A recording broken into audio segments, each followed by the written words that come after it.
The cluttered desk, index cards, file folders, the in-out basket, the calculator. These are the tools of the office professionals past. Since the dawn of the computer age, better machines have always meant bigger and more powerful. But the software could not accommodate the needs of office professionals who are responsible for the look, shape, and feel of tomorrow, the decision makers. Until now, they have only been visitors to the information age. Today, there is a personal office system that presents the familiar environment of their desktop and combines it with the simple, natural ways in which professionals do their work. Presenting Lisa, a 16-bit dual-disk drive personal office system from Apple Computer. Lisa, integrated software with the common user interface. Lisa, the next revolution in computing. The breakthrough of the Lisa program is the software technology. The use of graphics to emulate the way an individual works in an office environment, and a software architecture that allows us to integrate the typical functions of a personal computer. Word processing, modeling, business graphics, database management, and datacom.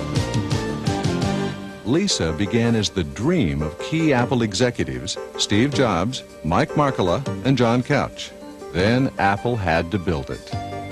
If you sort of dig beneath the surface, one of the real successes of the Lisa program was creating an environment where all these crazy people that could really be very, very successful. And I guess that's one of the things that Apple's done best. Engineer Rich Page pushed for the first critical decision, the selection of the 16-bit MC68000 as the CPU.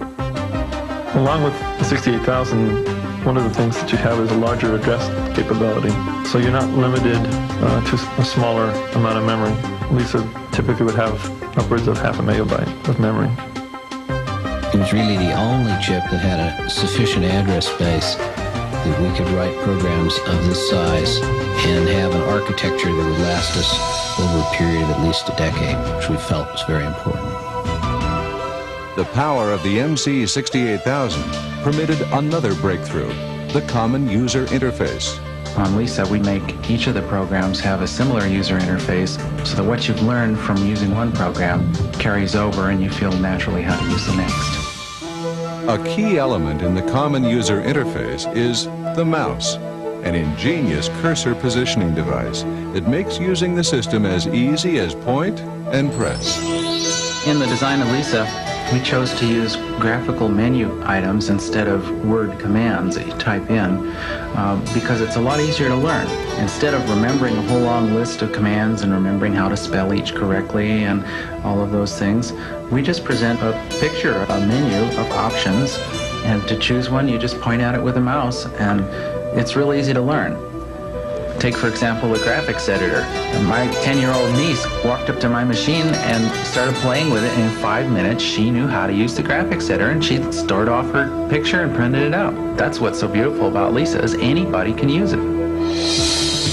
Lisa is the only personal office system to offer word processing, electronic spreadsheet capabilities, business graphics, list management, complex scheduling, and graphics editing in one integrated software package.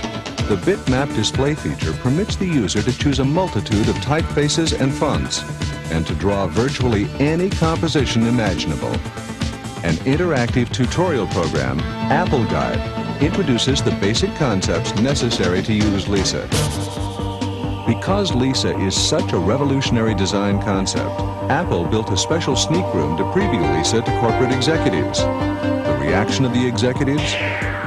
An individual from one of the larger corporations, after having viewed Lisa, commented to me, "You know, there's only been 2 revolutions in the computer industry, the transistor, the invention of the integrated circuit, and I think I just saw the 3rd. The design and construction of Lisa took more than 200 man-years of development, testing, and debugging. Hundreds of thousands of hours were dedicated to creating an office system that would incorporate the simplest and most natural interface ever developed. More than 30 million Americans and millions more abroad work in offices. Executives and managers in the accounting, marketing, financial, engineering, and planning professions are the prime targets of the Lisa marketing push. IBM, Xerox, and others appear to be formidable competitors, but none can match Lisa's innovative, versatile, and low-cost features. The Office is the computer market of the future. Like the personal computer market of 1977, the Office represents an extremely large and untapped market. Lisa is years ahead, setting the standards for the future of office software technology. Lisa will be the flagship of the Apple product line. The Apple II serves the needs of those who need a small home unit for work or personal use. The Apple III serves the small business marketplace.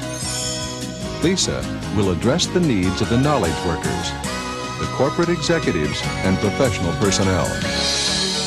You can describe Lisa verbally till you're blue in the face, and you won't have nearly the impact of letting somebody sit down and play with it. Once somebody sits down and plays with a Lisa, they're hooked. Lisa is by far and away the most ambitious technical undertaking that Apple's ever attempted, and it really is the most massive investment of dollars and human resources and really risk since we did the Apple II. With the Apple II, we had all of $1,300 to lose.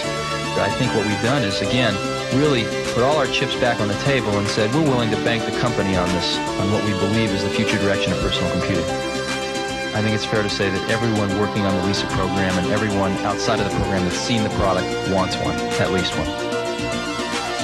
Lisa, Apple's demonstration of its leadership in bringing technology to the knowledge worker.